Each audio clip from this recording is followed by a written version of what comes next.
I don't know who needs to hear this, but you need to become the Michael Jackson of your family. I personally believe every single family has a cycle breaker, whether it's the oldest, whether it's the youngest, who cares? Everyone has a cycle breaker. Everyone has a person that goes against the belief system of the household, whether you were raised in a dysfunctional household like I was. I believe God did not give you space and did not bring you into earth for no reason. There is something for you to alchemize.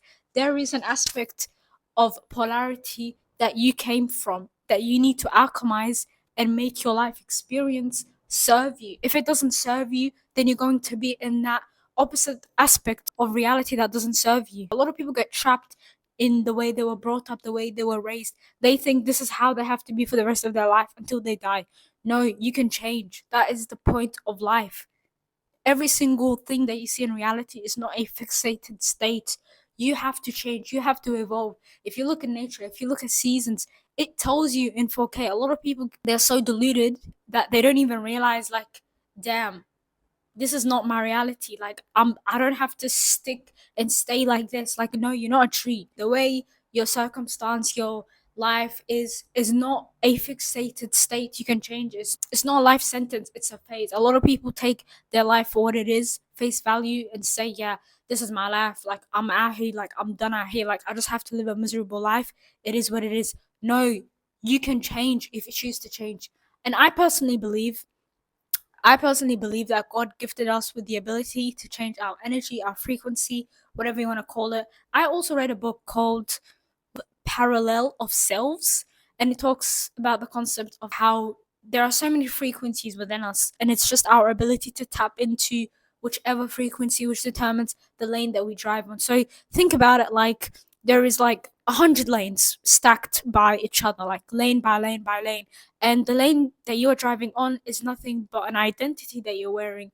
Your identity is comprised of your beliefs, things that you believe about yourself, about the world, and so on and so forth. Pretty much your conditioning, your subconscious programs that you have accepted from your childhood, which created an identity, because 9 times out of 10, let's be honest, our belief system, what we believe, our perception, this is good, this is bad, it's nothing but a belief system. Like, for example, if you were raised as a child, imagine children are naive, they don't know, they are suggestible. You can tell a child 5 to 10 times, like, don't do this, this is bad, this is not good. Do you see why people are like this? This is why we don't like these people. This is why people don't like us.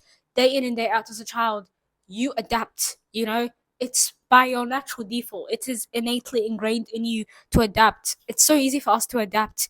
But as kids, you're more easily able to be programmed because it's like the first people that program you are literally your parents, your environment, the society that you grow up in, your community, even the country that you live in. Like, people program you to the T. And then by the time you are like old enough, you see life for what it is, and you're like, damn, my life is just not good. So many misfortune and stuff like that. It's like you become another version of your parents. This is why I believe that if you're a cycle breaker, every single family has the scapegoat or the cycle breaker, and you have to be the person that steps in. I believe that God wouldn't give you a circumstance or a situation that you have no ability to survive. I believe some people have soul contracts. I believe some people maybe don't have soul contracts. But I personally believe that if you were raised in a dysfunctional, toxic household, there is an aspect, a polarity that you can alchemize. You can alchemize, like, literally, you can alchemize your life, your experience, especially in this day and age. We're not in the 1950s, 60s. Like, you know what I mean? We're in 2026. The abundance of resources that one has is actually unfathomable. Like, it's I can't even say it. Unfathomable. Like, I can't even fathom the abundance that we have. But with the abundance also comes the aspect of a lot of people are in paralysis. They think too much. They're taking too much information, but there is little action to back it. But anyways, back on my tangent, like I was saying, there are so many frequency lanes, and you have the ability to tap to whatever frequency. So whatever life you're living right now is basically a combination of your self-concept, your identity, your beliefs, and all of those things make who you are. So, for example, a poor person doesn't try to be poor; they just simply are. A rich person doesn't try to be rich; they just simply are. You don't live the life that you live for no reason. You just simply are. So if you can dissect what I just said to you, then you can ask yourself, all right, cool. So it's an identity thing. Yes, it is an identity thing, but you have to also back it. People can think, daydream, manifest, listen to vibrational music, do incense, do all of them things there. But if you're not backing it in reality, it is nothing but vanity. It is nothing but like it's just there for decoration. Why would you just envision yourself and be like, yeah, I'm gonna do affirmation, you're gonna look at yourself in the mirror like a lunatic and say, I am rich, I am this, but your action is saying otherwise. Do you see the contradiction? A lot of people don't have the ability to make their self concept, their identity, a vibration. You know, every vibration, like even your reality right now was a vibration, and then it materialized through consistency, through repetition. I'm not saying you have to work hard, you have to do the uttermost to get where you have to get. What I'm trying to say is you have to make it a vibration so it can gain its momentum. And then, I'm trying to say, like, slow by slow, moment by moment, it's gonna have its own identity. So I was so inspired by Michael Jackson movie, especially the scene where he was in the hospital, and even though he was being very performative, like even though he performed for his dad, even though he didn't want to, and he said something that stood out for me, and it literally like melted my heart. And he said, I need to let my light shine, something along those lines. And I feel like that is so, so important. A lot of people don't let their light shine. A lot of people are afraid of their light. A lot of people are afraid to express their ideas. It's so crazy that, like, even me, and I'm saying this from someone who's trying to, like, not trying, but someone who's putting myself out there, I'm doing content, the amount of fear that we have had, that we have installed within us, it's actually crazy. Like, I can't conceptualize it. Like, it's actually insane. Fear of being seen, fear of being perceived, like all of these inner resistance. What would people think? Everything about what people think outside. Keep in mind, these people, like, you don't know them from Adam and Eve. You don't know them at all. But it's like the concept of putting yourself online. There is so much fear, and I believe behind that fear there is freedom. You know, double F's. So it's so important to understand that the fear that you're feeling right now is not yours. It was given to you, and because it was given to you, do you see that resistance? Your body is so smart. Your body got conditioned by so many years that it knows what fear looks like. It knows what resistance looks like. So I'm speaking to all of my people who grew up in a dysfunctional household, a unfavored life, and a unfavored circumstance. Like, I have family members, I have cousins who literally have, like, no father figure. They have to do the most, they have to work hard because their parents didn't, like, give them a good head start. And sometimes I just reflect, and upon my reflection, I believe that God wouldn't give you a life that you, first of all, cannot take. And I'm not saying this to be motivational. I believe that God gives you the ability to alchemize your life, but a lot of people become so stuck and stagnant and so redundant and take life for what it is, face value. No, your life is not a life sentence, it's a phase. God did not make you miserable, did not give you a miserable life. You are choosing to sustain that life. Don't blame God. Blame the people that raised you. But then again, when you become older, when you become more conscious and you're aware, when you were a child, you weren't aware. You didn't know any better. So you have to ask yourself, all right, cool, I'm conscious, I'm aware, I know what's wrong, I know what's right. I have my own autonomy. I have the independence that I am able to do certain things. I have financial freedom. I have, like, I can go anywhere. I have, like, I'm trying to say I have so much privileges, but we're not trying to live in vanity and not make anything out of our life. So all right, cool, what can I do? One thing about someone who does make it and doesn't make it, and I'm just using Michael Jackson movie, he became resourceful. You need to become resourceful. If you don't have it like that, make a way to have it like that. Like, for example, like with me, I always wanted to record content, but I just didn't have the aesthetic, the room and stuff. The lights clash, and I don't live inside of the house. I live like one of those, like, granny flats. So the lights are not flattering. They piss me off. You know what I'm trying to say? So then I was like to myself, you know what? Maybe this content creation is not it. Is not it. Then I was like, you know what? I need to make resourcefulness my last name, because listen, because I live in a first world country, I can literally go outside and record. I can go to the library and record. So guess what? I made myself a plan, and I was like, every single Sunday I'm gonna go record. Like right now, I'm recording content while everyone's chillaxing, chilling. You know, what I'm trying to say, eating good on a Sunday. I'm recording. I'm showing up for myself because I know I have to go somewhere, and whatever vehicle I am taking at the moment is nothing but a vehicle. It's just a vehicle. You know what I'm trying to say? It's like how people start a business. Everyone starts a business very different, but the outcome is the same. It's the money that you get. It's like how someone makes $10,000 compared to someone else. Whatever vehicle they use to get there is nothing but a vehicle, but the outcome is still the same. It's the same money. The money is not saying I'm a different identity. I'm a different version of currency. I'm different because this person took a different vehicle. It's the same. So whatever you have to do to go after your dreams, to go after your goals, to go after your inspiration, whatever that is for you, do what you have to do. You have to want it as bad as you want to breathe. I feel like there is no other way. And something that I related with Michael Jackson was the discipline aspect of his early life when he was getting disciplined by his dad. And I experienced something like that. And it made me realize for the longest, which I didn't even put two and two together, is a lot of us are a lot of us don't want to be a victim so bad that we don't take into consideration of how we were so intensely programmed from such an early age that we don't even put two and two together on why our life might be stagnant, why we're not moving forward, whatever the case is. So for me, with the for the longest time, like ever since I started school or whatever, I hated work. I hated being told what to do. I hated the authority. I just wanted to like do work, but like I just didn't like being told what to do.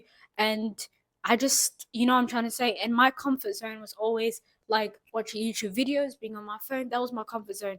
And for the longest, I would try to discipline myself, and I would tell myself like do routines, and like I couldn't follow basic things because i I don't know what was wrong with me for the longest. Like I wouldn't keep a routine for more than a week, if I'm being so honest. I know it's embarrassing to say, but I'm just telling you the truth. And upon reflecting, I was like, damn, okay, think about your early years of what discipline was like. What was your subconscious association of that? And then it came to my mind, all right, cool. When I was younger, my dad, because I'm the oldest, my dad would heavily, heavily discipline me when he came to work. So when I was around like 6 or 7, I used to wake up around like 4, 5 a.m. every single morning. I would do my homework. He would give me extra homework. This nigga would just make up random homeworks for me to do, and every single day I would do that. And it was very much military style discipline. And I would do that. Keep in mind, I did really well in school. I got really good grades. And that notion became a thing. You know what I'm trying to say? And then by the time we moved overseas to another country, we moved to Australia from Saudi.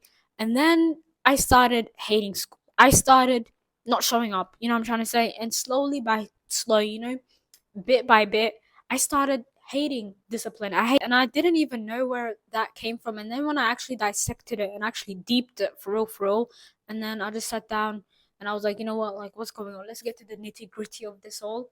I was like, damn, my subconscious had associated discipline with pain, discipline with no autonomy. Like I had so many different association tied to discipline.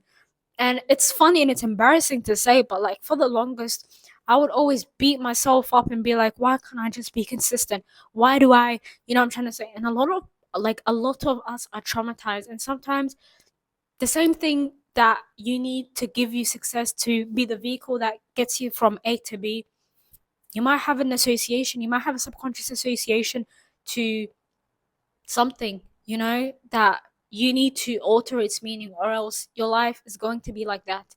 And so many, like I've wasted so many years of my life not knowing why can I not be consistent. Like why whole time I was just traumatized. I had a subconscious association to what discipline was, of what discipline equated to my mind. So even though consciously I wanted to discipline myself, my subconscious would be like, nah, I don't feel safe. And even if I would try to be consistent, I would avoid it because of the pain that I experienced as a child, of associating it as like it was painful. And I remember being a kid. It's so funny. I remember being like 6, 7, thinking like, damn, I can't wait to finish the schooling system because I felt like my soul, like I felt like so empty. I don't know how to explain the feeling, but I felt so empty waking up so early because the day before I would watch movies, I would watch cartoon, I would watch Tom and Jerry, and then I would sleep for like 5 6 hours, and then I would wake up sleep deprived. And bless my mom, because she would see how tired I am, and she would try to do my hair while I'm sleeping and stuff. But it just goes to show you, like, if you don't alter the truth of what your subconscious has accepted in terms of associations trying to move forward with, if you do not alter it, it's going to control your life. Like, I'm just saying. And it's so crazy. Me and Michael Jackson literally relate, and I found it so interesting. And I had no idea he was heavily disciplined. But yeah, if you're the first generation brown, black person, Asian, you name it, anyone, first immigrant, you know the struggles of just literally moving abroad, seeing your parents struggle, seeing your parents as older people, having to learn a new language, learn the culture of the country, whatever the case is. And you have, like, literally, you are given an opportunity to make use of your resources. Like, you saw what your parents had to go through. Like, I personally believe in using your parents' struggles and the sacrifices that they had to go through to bring you in a country where they have no one like them. They had to start from scratch. Use that as fuel. Like with me, when my parents came first to this country in 2010, they came to Australia in 2010. I remember, like, the first 2 years or 3 years, it was like tough AF. We had no family, we had no friends. I saw my parents hustling, bustling, doing the most, and like the amount of L's that we had to take, and how it was just so hard. But now I know, after like that hardship aspect of it, that phase, when it faded out, now we're in such a better predicament. And sometimes I reflect and I think, damn, if my parents never left Saudi, I would probably be a different version. I wouldn't be who I am. I would be conservative. You know what I'm trying to say? I would literally be in their shoes. And if I have kids, I would move and I would be in their shoes doing the struggling that they did for us. You know what I'm trying to say? You have to do it for them. I don't know why I'm getting emotional. Like, my voice, like, I don't know, I don't know what it is, but you have to do it for them. Don't get distracted. Don't get lost in the source. If you have to literally write on paper all of the struggles that they had to do, all the struggles and else that they had to take, so be it, write it down so you can every day remind yourself and use it as motivational fuel, because guess what? It's tangible. It's never gonna literally run out. You're gonna every day wake up and be like, this is who I'm doing it for. I'm doing it for my mom. Because don't get me wrong, like, I be procrastinating sometimes, and like, it's so easy to forget yourself, like, not really take yourself seriously. Like, all right, cool, I want to make money for myself, yeah, but it's not like, it doesn't give you that drive. But when you have a big why and you're like, I'm trying to do it for my mom, I'm trying to do it for my dad, I'm trying to do it for my siblings. And listen, I don't care who you have to inspire in this world. If you just have to inspire the people within your family, that's a lot. It doesn't have to be on a global scale. It doesn't have to be anything big. You don't have to inspire millions of people. But you also can do that. Don't get me wrong, you can do that. Inspiration doesn't take size. Size is not a thing that you have to take into consideration when it comes to impact. Impact can be so small. Impact is impact at the end of the day. You know what I'm trying to say? Like, money is money at the end of the day. You know what I'm trying to say? Value, you can't put value on a scale. You know what I'm trying to say? So it's so important to ask yourself and be like, okay, cool. If I can literally impact the women in my family, my siblings, my parents, my community. Impact is impact at the end of the day. And I feel like there is nothing more beautiful, or nothing escapes that. Having service for other people, being a person of light, being a person that moves like that is so beautiful. And I feel like that is the most highest form of non duality, to serve other people, to serve other consciousness, to be a person that has some sort of service in helping other people. And in you helping other people, you get to change other people's lives, even in the most smallest way. You know what I'm trying to say? And I feel like Michael Jackson did that, and he didn't know the impact that he left in other people's lives, that deeper. Like, rest in peace to him. Nowadays, someone can literally look at Michael and be like, damn, because he's the first black person to do this at a time where it was more crazy and more peak, I can just maybe go after my dreams, something small. Is, you know what I'm trying to say? Like, if he can do that, let me do something 1%. I don't have to be big like him, but if I can just do my little small purpose, and then I can do my thing, you would be so surprised on how many other people you inspire just by simply being you. And I know all of us have been in school or been in predicaments of other people who would just like imitate you, copy you, and sometimes you would always wonder like, why is she copying me? 1 to 2 people who would just copy you when you are authentically yourself, because I believe authenticity is one of the highest vibration, and it's so contagious. Like, why would you not copy someone who is being themselves? I find it so funny how like people would copy you when you are yourself because they find it so appealing. Like, wow, this person can be themselves. Like, I can't be myself, so I see them like a source of light. So you know what I'm trying to say. So just be yourself, and you would be so surprised on how many people literally see themselves in you. So go and be the Michael Jackson of your family. Don't piss me off. Don't piss me off.